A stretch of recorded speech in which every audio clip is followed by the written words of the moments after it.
India TV YouTube channel को subscribe करें और बेल आइकन दबाएं।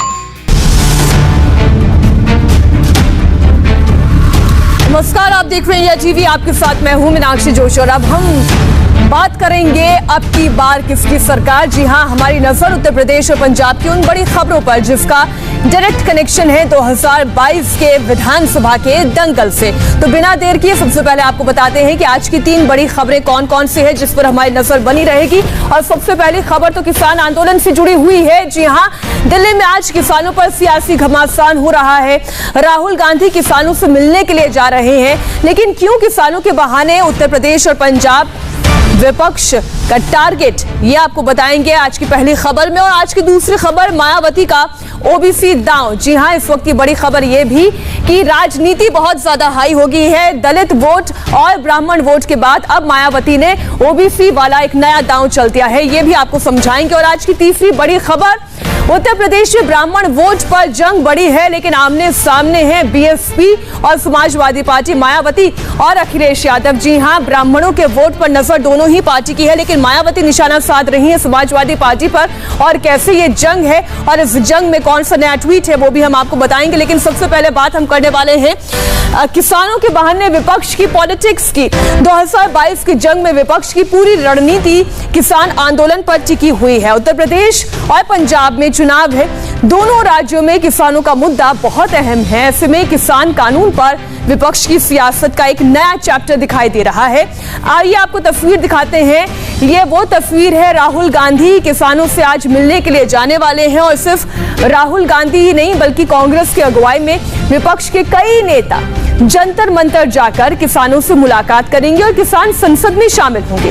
ये नेता संसद में किसानों पर चर्चा से भागते हैं, ऐसा आरोप सरकार उन पर लगाती है, लेकिन अपनी राजनीति चमकाने के लिए और किसान आंदोलन के बहाने अब अपनी राजनीति को उत्तर प्रदेश और पंजाब के विधानसभा चुनावों के मद्देनजर अपने हितों को साधने के लिए, जहां पर उत्तर प्रदेश में कांग्रेस कमजोर पड़ गई है, वहां पर एक बार पुनर्जीवित करने के लिए अब आप देखिए कि कांग्रेस क्या कर रही है।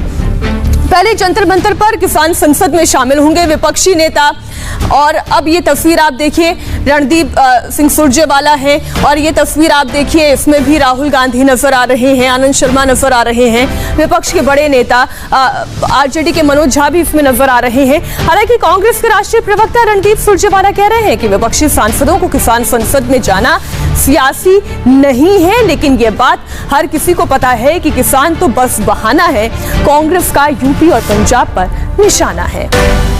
सांसदों का ये मानना है कि अंधी, बहरी और गूंगी सरकार किसान की पीड़ा, किसान की तकलीफ, किसान का दुख और तीनों काले कानून उनको देखने में बिल्कुल नाकामयाब साबित हुई है।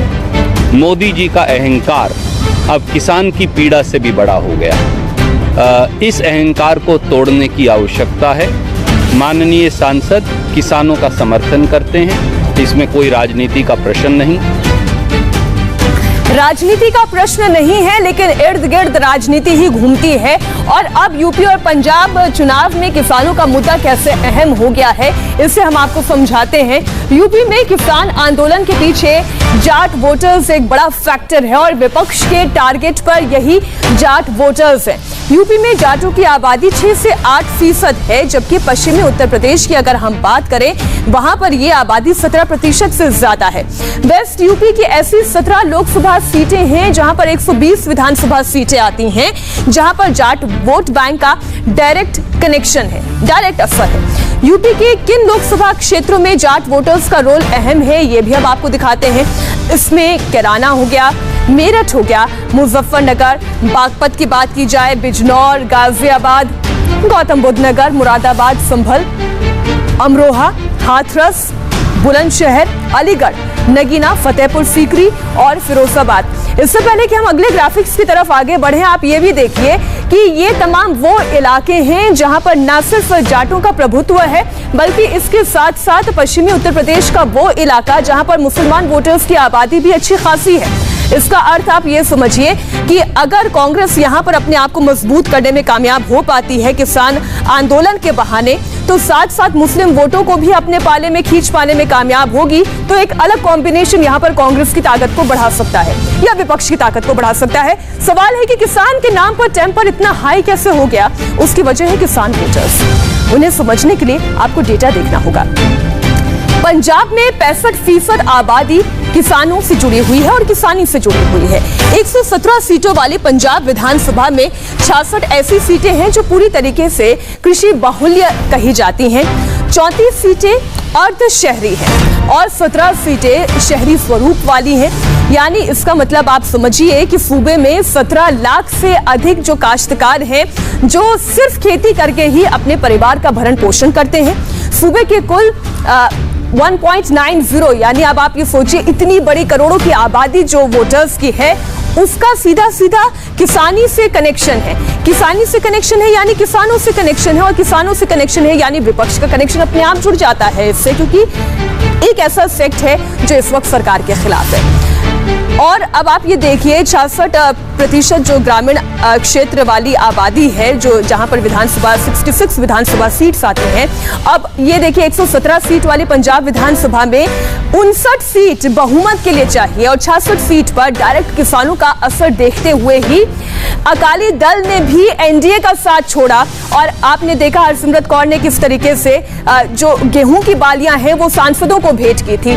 तो आप चाहे उत्तर प्रदेश की बात कर लें या फिर आप पंजाब की सियासत की बात कर लें, सीधा सीधा कनेक्शन किसानों से है। हम पहले उत्तर प्रदेश की बात कर लेते हैं और विशाल प्रताप सिंह हमारे साथ इस खबर पर जुड़े हुए हैं।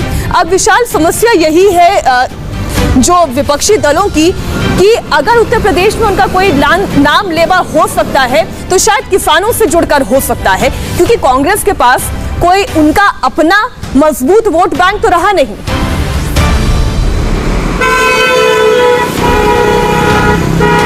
देखिए मीनाक्षी, बिल्कुल ठीक कहा आपने कि कांग्रेस जो खोया हुआ संगठन है, जो सोया हुआ संगठन है, उसको जगाने की कोशिश कर रहा है और उसको जगाने की जो कोशिश है वो जरिया है किसानों का आंदोलन। और निश्चित तौर पर उसके जरिए कांग्रेस पार्टी एक मजबूत छवि अपनी रखना चाहती है और खास तौर पर जो पश्चिमी उत्तर प्रदेश की बेल्ट है वहां पर निश्चित तौर पर बढ़िया परफॉर्म करना चाहती है। यही वजह है कि कांग्रेस पार्टी के जो पूर्व अध्यक्ष हैं राहुल गांधी, मौजूदा सांसद हैं, वो लगातार ये कोशिश कर रहे हैं कि किसानों के जरिए अपने पार्टी वर्कर्स तक, अब किसानों तक पहुंचा जाए और ये बताया जाए कि किसानों का सबसे बड़ा हितैषी अगर उत्तर प्रदेश में, देश में कोई है तो वो कांग्रेस पार्टी है। यही वजह है कि कांग्रेस पार्टी जो पिछले लोकसभा चुनाव में 2019 के लोकसभा चुनाव में रायबरेली को सीट को छोड़ करके उत्तर प्रदेश की सभी सीटें हार गई थी, तो ये कहा जा सकता है कि अपने वजूद को तलाशने के लिए, अपने संगठन को मजबूत करने के लिए, अपनी पार्टी को उत्तर प्रदेश में मजबूत करने के लिए लगातार ये कोशिश कर रही है कांग्रेस पार्टी। अब ये देखना होगा कि किसान देखिए जहां पर कांग्रेस की नजर है वहीं पर समाजवादी पार्टी की नजर है और वहीं पर बीएसपी की भी नजर है, लेकिन समाजवादी पार्टी की ज्यादा है। बहरहाल अतुल भाटिया का हम रुख कर लेते हैं। अतुल, जंतर मंतर की आज तस्वीर क्या है? और मैं ये जानना चाहूंगी कि एनडीए से अलग होकर अकाली दल किसानों के मुद्दे को लेकर एक बार फिर से जनता के बीच पहुंच गई है, तो क्या उनके सांसद भी आज जंतर मंतर पहुंचेंगे? बिल्कुल मीनाक्षी, देखिए ठीक मेरे पीछे किसान संसद चल रही है। जो किसान नेता हैं वो यहाँ पर भाषण दे रहे हैं। सामने आप देख सकते हैं स्टेज के एक उल्टे हाथ की तरफ यहाँ पर किसान नेता जो है वो बैठे हुए हैं और किसान नेताओं का बिल्कुल साफ कहना है कि जो भी विपक्ष के नेता आएंगे, राहुल गांधी जब यहाँ पर पहुंचेंगे तो उनको स्टेज पर आने नहीं दिया जाएगा। साइड में गैलरी बनाई गई है, जिस तरीके से संसद के अंदर गैलरी होती है उसी तरीके से किसान संसद के अंदर गैलरी बनाई गई है। वहीं पर ही विपक्ष के नेता आएंगे और ना ही उन्हें स्टेज से भाषण देने दिया जाएगा।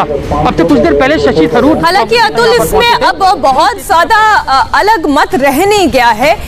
एक तरफ जहां विपक्ष का चेहरा आता है वहीं पर किसान आंदोलनकारियों का भी चेहरा आता है, इसलिए अगर आप अलग मंच बना भी देते हैं तो उससे कोई फर्क रह नहीं जाता है। ये दोनों एक ही पेज पर, एक ही मंच पर दिखाई देते हैं, भले ही आप अलग अलग खड़ा करते हैं। बहुत शुक्रिया विशाल आपका भी और साथ ही अतुल आपका भी इस पूरी जानकारी के लिए। किसान के मुद्दे पर जंतर मंतर पर किसान संसद की तैयारी है, लेकिन देश की संसद में किसानों पर नॉन स्टॉप हंगामा जारी है। आज भी हंगामा हो रहा है। कांग्रेस के अधीर रंजन चौधरी ने कृषि कानून का मुद्दा उठाया तो जवाब में सरकार ने कहा, आप चर्चा से क्यों भाग रहे हैं? अधीर रंजन जी इसी सर शुरू की दिन से सर हम लोग 3 काले किसान कानूनों को रद्द करने का मांग कर रहे हैं। शुरू के दिन से महंगाई और तेल की बेतहाशा बढ़ोतरी के खिलाफ लड़ रहे हैं। शुरू के दिन से कोविड की वजह से चर्चा चाहते हैं, लेकिन हम शुरू तुमसे ही चाह रहे हैं धीरेन्द्र जी, आप ही चर्चा नहीं होने दे रहे हो। हम शुरू तुमसे चाह रहे हैं। नाम क्या नहीं है सर, प्रश्न यह है कि विदेश। और अब इलेक्शन शो में आज की दूसरी बड़ी खबर, 2022 चुनाव से पहले उत्तर प्रदेश में जाति की राजनीति भी हाई है और इसमें मायावती भी अब फ्रंट फुट पर है। दलित और ब्राह्मण वोट बैंक पर नजर रखने वाली मायावती अब ओबीसी दांव चल रही है और मायावती ने आज एक ट्वीट किया जिसमें उन्होंने कहा कि अगर ओबीसी जातियों की जनगणना करवाई जाती है तो फिर वो सरकार का साथ देने के लिए तैयार हैं। ओबीसी की अलग से जनगणना हो, इस मामले में वो केंद्र सरकार अगर कोई सकारात्मक रुख दिखाती है तो बाहर भी और संसद के भीतर भी बीएसपी का समर्थन केंद्र सरकार को होगा। यानी ओबीसी जो कि मायावती का सबसे पुराना और सबसे मजबूत वोट बैंक कहा जाता है। हालांकि बीते कुछ चुनावों में ये वोट बैंक छिटका जरूर है उनसे, लेकिन यहां पर उन्होंने बता दिया है कि अगर केंद्र सरकार इस पर कोई कदम उठाती है तो उनका भी समर्थन अंदर और बाहर यानी संसद के भीतर और बाहर दोनों तरह मिलेगा।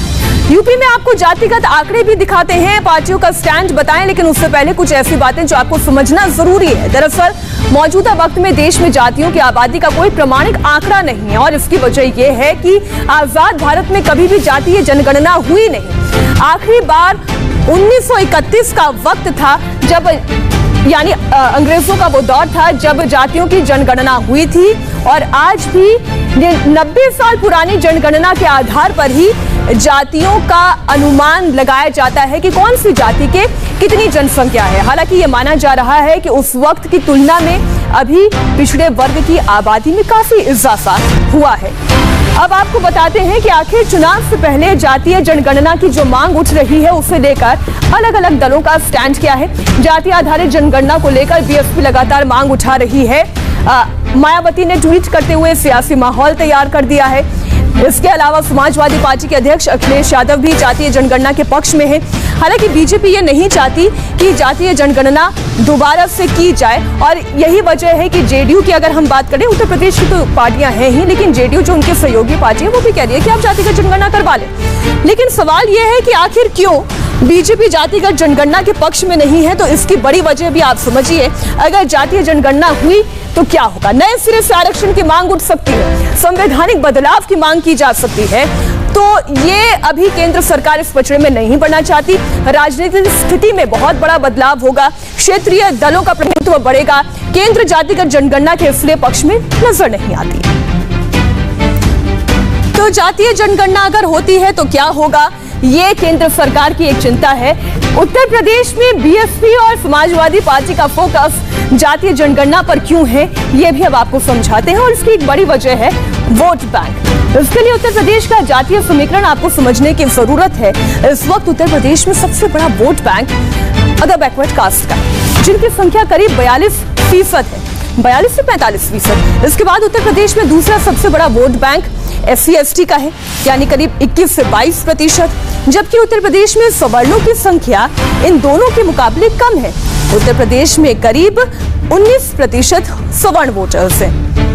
इलेक्शन शो में अब आज की तीसरी बड़ी खबर पर रुख करते हैं। उत्तर प्रदेश में ब्राह्मण वोट पर बुआ वर्सेस बबुआ की लड़ाई शुरू हो गई है। कल अखिलेश यादव ने पंडित जनेश्वर मिश्र की पुण्यतिथि पर साइकिल यात्रा निकाली, तो अब मायावती ने इस पर हमला बोल दिया। मायावती ने हमला बोला अपने एक ट्वीट के जरिए। उन्होंने जनेश्वर मिश्र पार्क बीएसपी ने भीमराव अंबेडकर के नाम पर बनाया। एसपी ने जातिवादी सोच और द्वेष के कारण ही इसका नाम बदला। ये कैसा सम्मान, उन्होंने आरोप लगाया। बीएसपी के प्रबुद्ध वर्ग संगोष्ठी के बाद समाजवादी पार्टी को श्री जनेश्वर मिश्र की याद आई। ये सब राजनीतिक स्वार्थ और सस्ती लोकप्रियता की नाटकबाजी।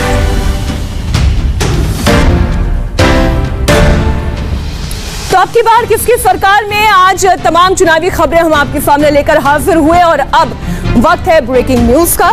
आगे देखिए ज्योत्सना पाटनी के साथ खबरों का तूफान। नमस्ते, मैं हूं मीनाक्षी जोशी। वीडियो और खबरों से अपडेट रहने के लिए India TV YouTube channel subscribe करें, बेल आइकन दबाना ना भूलें। जुड़े रहें इंडिया टीवी के साथ।